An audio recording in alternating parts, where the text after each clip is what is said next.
श्री स्वामी समर्थ. हिंदू धर्मशास्त्रानुसार तुळशीमध्ये माता लक्ष्मी वास करते. भगवान श्री हरिविष्णूंना तुळस अत्यंत प्रिय आहे. हा उपाय लक्ष्मी प्राप्तीचा आहे.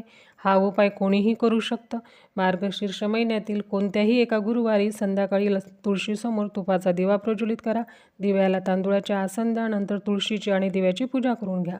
आणि पिवळी कवडी या उपायासाठी आपल्याला लागणार आहे. कवडी माता लक्ष्मीला अतिशय प्रिय आहे. बघा, कवडी धनाला आपल्याकडे आकर्षित करते.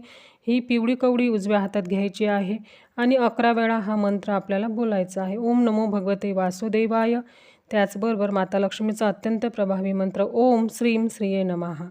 नंतर ही कवडी दिव्यामध्ये टाकायची आहे आणि माता लक्ष्मीला प्रार्थना करायची आहे. त्याचबरोबर आपल्याला दिव्यामध्ये चिमूटभर हळदसुद्धा घालायची आहे. आणि दिवा शांत झाल्यानंतर त्यातून ती कवडी काढून घ्यायची आहे. पाण्याने स्वच्छ धुवून घ्यायची आहे आणि तुळशीतील मातीमध्ये ही कवडी आपल्याला दाबून द्यायची आहे. या